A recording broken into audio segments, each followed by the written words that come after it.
in people's lives, there's only maybe a half dozen, 7, 8 categories that really matter. Most people, they major in minor things. They focus on stuff that doesn't matter. They know more about this celebrity going in and out of rehab than they do about their own personal development. But I look at and say, if you look at your body, without that, everything else is out the door. You don't want to be richest man in the graveyard. That's not going to do it. If there is energy, if there's vitality, if there's strength, it's going to show up in your relationship. It's going to show up in your business, show up in your life. That's an area you got to master. You can't dabble. It's too important. Emotions are everything. I mean, you got a ton of money, you got everybody loves you, and your primary emotions are pissed off and frustrated, then your life's pissed off and frustrated. It doesn't matter if you got $1 billion or 1 million people loving you, your life is not great. Relationships, intimate relationships especially. It's where the most juice in life comes from. It's where the most pain comes from most people. It's worth mastering instead of dabbling. Really looking at what are you going to do with your time and mastering your time. Instead of having a checklist, you cross it all off. You can mistake movement for achievement. I want to squeeze out of that time what matters, that creates value for me and for everyone I care about and love. What about your career or your business and the mastery of that instead of dabbling? Most businesses are dabblers. That's why they don't make it. 96%, any 10-year period of time, 4% make it. That doesn't even mean they're profitable.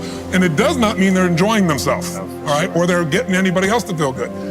Really mastering money so that it's not a question in your life. You can do and be and give and share as much as you want. You're not stressed about it. You live in a place of abundance. And then spiritually, really, I think, I don't tell people what to believe spiritually, but I believe that ultimately, whatever you believe, you got to live it. And it should lead to growing and giving. If you're growing, you feel alive. If you're giving, you feel 10 times more alive. And I think if someone can celebrate and give, then that's spiritual state. So to me, those are the areas I look at mastering. Business, for sure, but it's the areas of life that matter most. And most of where we spend our time doesn't make people feel fulfilled. That's why the average person is not fit and healthy. The average person is not in a relationship where they have tremendous passion. I'm not a dummy. I'm not a positive thinker. I know the truth. The average person is not successful in business. The average person is not earning what they want to earn. But you know what? Very few people have those things, but a few do. A few are happy, fulfilled, spiritually alive, financially strong, their business is growing, they have passionate love affairs, and I'm obsessed with finding the few who do and find out what they do different and teaching to everybody. Everyone's going to measure themselves differently because everyone values things differently. Some people value success or significance. Some people value love more. Some value just basic levels of certainty. So when I look at the specific metrics, I really look at metrics of what are the things that need to be measured to know if your life is going to work or not. So I look at it as our whole lives are guided moment to moment by the state we're in. Learning how to change your state, not bullshit, not fake, but to go from pissed off, frustrated, freaked out to back in your center or creative or determined or something that's going to move you forward. It's going to create a better quality of life for you and others. That's a critical skill set. So moment to moment, our life's controlled by our states. Yep. If you're in an angry state, you're going to respond differently than if you're feeling playful. But what controls those states long-term is your model of the world, your worldview. And I look at that as having, as a metric, 3 things that I look at. I look to see first, what are the targets you're after? The target is, everyone has different goals and dreams and desires. But as I traveled around the world to 100 countries, I started going, holy shit, I'm seeing the same problems.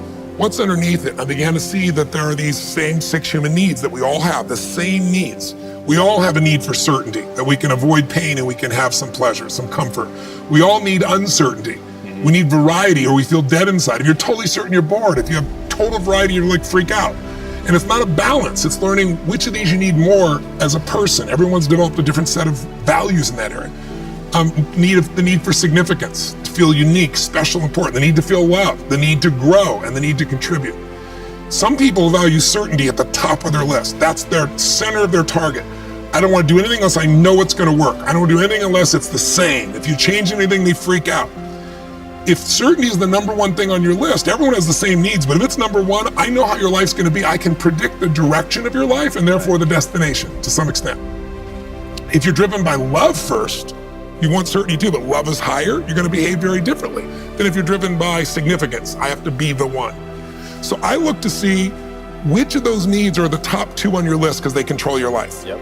The 2 that most people have, 90% of the planet, if you said, of all these needs, which one do you really focus on most day to day? Everybody wants love. What do you focus on? Most people focus on being significant. We live in a Facebook world where people fake their life, put new filters, make it look different than it really is, tell stories that, are totally full of it to make themselves look good.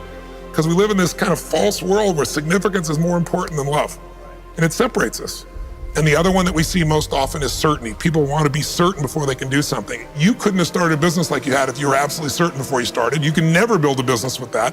You can never build a great relationship, because if it's based on certainty, then everybody's got to stay the same and never change, which means you're never going to grow, which means you're going to be miserable. Right. So my metrics are, I want to find out what's driving you. And I want to see, is it healthy or unhealthy? You can have two people be driven by significance, though, and do it with a different set of rules. That's the second piece I measure. The beliefs or rules of how to fulfill that target. But I want to be more clear about something. An extraordinary life is life on your terms, and there's two parts. Part one to have an extraordinary life is mastering the skill of the science of achievement. How do I take what I envision and make it real? And how do I do that quicker, faster, better, easier? The ability to manifest what you come up with and make it real, like you've done with your company, yes, that's a skill set. I spend an unbelievable amount of time helping people do it faster, quicker, better, showing them the shortcuts, teaching them the strategies, modeling what works so you can save yourself a decade. But I would submit to you that having done this for 38 years with, 50 million people at this stage, I can tell you that the science of achievement, there are a lot of people that are damn good at that, and they still don't have an extraordinary life. They have an extraordinary life. You see it as extraordinary, but I get the phone call from the multi-billionaire who tells me he wants to do this thing on his business, but what he really find out is he's miserable as hell, and he's hoping somehow I'm gonna rub off on him on that side too. Right. And so I give him what he asked for, the change in his business, but I also give him what he needs, which is the change inside of him. So the second skill is the art of fulfillment. If you want an extraordinary life, you can't just achieve, you gotta be fulfilled. As simplistic as that sounds, but it's an art. It's not a science. Sure. It's a science to making money, come on. Any age, any color, any background, any gender, if you do these things, you'll have an abundance of money. You do these things, you're gonna have too much month at the end of the money. You're gonna have financial stress, right? Body. Everyone's biochemically different, but you and I both know there's fundamental rules, laws. There's a science to the body. You violate that science, you're gonna have disease, you're gonna have low energy. You align with that, you're gonna have an abundance of energy. It's gonna affect everything in your life. It's a science. Fulfillment's not like that. Fulfillment is as different as our human beings. You wanna know what God or the universe likes? Look at the jungle, look at the forest. Right. It's diverse, right? So most people think, well, I wanna get that, because they've been modeling somebody else, and that might work on how to achieve something. It'll never work for what to fulfill you. How many people you know, like you, got what you thought you wanted and you weren't fulfilled? Right. And that, I always tell people, success without fulfillment is the ultimate failure. The ultimate failure, because if you go at something and you fail and you're an achiever, you don't fail. You go, I learned something, I'll just try something else. Right. I'm gonna still get there. But when you succeed and you're not happy, so a perfect example of this, I mentioned in the seminar you were there because it hit me about a year and a month ago, we lost what I consider a national treasure, Robin Williams. And I asked people, how many of you love Robin Williams? Everybody raised their hand all around the world, right? He made people laugh, people were touched by him.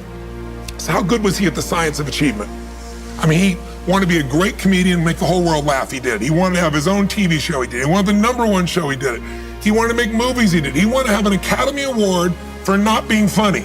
Dramatic, and he did it, right? He did it, yeah. He said he wanted a beautiful family. He achieved everything, and he hung himself. That's crazy. And I know recently someone's saying, well, he had dementia, he had drug abuse, he had alcohol abuse most of his life because he made everybody happy but whom? Himself.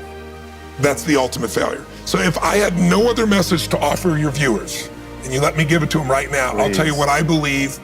I believe our lives are controlled by one force, decisions. I certainly believe in force greater than myself, call it God if you will, grace, whatever you want to call it, the universe. But I also believe it gives us choices. And the decisions we make control us much more than the conditions we meet. It's not the conditions, it's your decisions. Decisions of what to believe, decisions of what to do, decisions of what to give. I say to people, think about, look back 10 years ago, 5 years ago, 15 years ago, and think of a decision you made.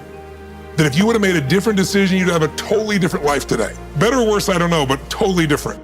The most important decision you can make above any on the face of the earth is deciding that no matter what happens in your life, no matter what happens, you're gonna live in a beautiful state. The decision to say, I am not going to suffer. That if suffering arises, pain's one thing, suffering's another. Suffering is when you're like, suffering could be worry, it could be anger, it could be frustration. It's anything that takes you out of a beautiful state. And here's what people don't get. You can end suffering by stop focusing on yourself and focus on something you want to serve greater than yourself. Your children, your wife, your mission, your life. You can get out of it in an instant because the nature of the human mind is to constantly compare things. Your mind, your brain is a 2 million year old device, and it is not designed to make you happy. It's designed to make you, it's designed to make you survive. Right. And that's why it's always looking for what's wrong. But it used to be what's wrong, a saber-toothed tiger, so I can protect myself. Now people are worried about what people think about them, or do they have enough money when 2/3 of the planet lives on $2 a day, and you're making $38,000, you're rich. The poorest of the poor in our country are considered rich. That's not, I'm not saying they should stay that way. Right. But you can only build on success. My goal would have you consider something. Life is short. We don't know how short it's gonna be. But if you only had a week to live, I bet you wouldn't allow yourself to suffer over a little crap that makes you crazy normally. I think you would probably spend time with those you love, you would do what you love, you'd take awe in a sunset, you'd smell the air, you would take in everything in those final moments that you possibly do. So my thing is, why wait? Right. Why wait? Why not just decide that if I start to suffer, I know the solution, because suffering is me obsessing about me. You might say, it's not me, I'm worried about my kids because they're not doing well. No, you're worried that you haven't done enough for your kids. It's about you still, right? Yes. You know, you're worried about what was done or what you should have done or what shouldn't have done. And you can end that in an instant by becoming aware of it and saying, I have made the most important decision of all. Right. I'm gonna live in a beautiful state. Because here's what's gonna happen. Anybody watching, you may lose a family member, you probably will. Somebody may get cancer. Your business the government might change the rules. They might change things radically that you can't even do anything about it. You might go bankrupt. You might get divorced. I'm not saying anybody will, but no one knows what's gonna really happen in your life. Life's full of uncertainty, but here's what you can know. You can decide that no matter what happens, you could have a great time. If somebody like Viktor Frankl can be locked up in Auschwitz and come out of that and experience finding joy in the middle of Auschwitz, then human beings have a capacity they've undersold themselves on. We think that the outside world determines how we feel. If people have to behave a certain way, if your husband or your wife or your kids or your coworkers or whoever, your boss, has to behave a certain way for you to be happy, and if they don't, you're unhappy, then you're always gonna be unhappy, because the more people around you, the more they're gonna change that, because they're all human, right? My invitation is, as great as it is to achieve, more important to enjoy. Right. And if you can enjoy every moment in that state, when you're feeling loving and playful and passionate and curious and awe, you treat other people 100 times better than when you're feeling frustrated, pissed off, overwhelmed, worried, stressed, or feeling sorry for yourself. Right. You're gonna be a better parent, you're gonna be a better lover, you're gonna be a better business person, you're gonna have a better life. So my soliloquy is, decide. Decide today and actually say, what if I cut it off? What if I said, I'm not willing to settle and I'm just gonna live in a beautiful state? Doesn't mean you won't feel bad, it doesn't mean you won't stay there. You instantly change. But what the hell is success? It's hitting an expectation.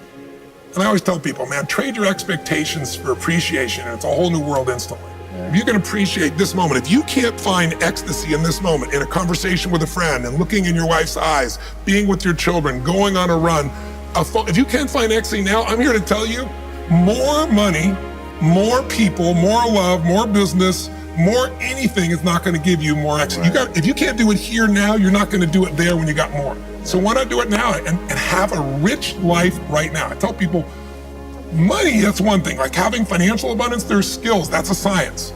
But wealth, it's a decision. It's like you can be wealthy right now. I live in Fiji a good portion of the time. There are these villagers there. They're the richest people I know. They're happy, they laugh, they love, they don't give a damn about the economics. Other people say they're poor. When I first went there, I was trying to do things for them. They're like, what are you talking about? I'm so happy. Wealthy people come over from the United States and they go travel around and try to figure out what to do, and they're gonna spend 9 years to do this and this and this so they can finally sit down and be happy. And the Fijian guy goes, why don't you sit on the beach right now, dude, and experience it? Why spend the 9 years? Why not have it now? That's my invitation.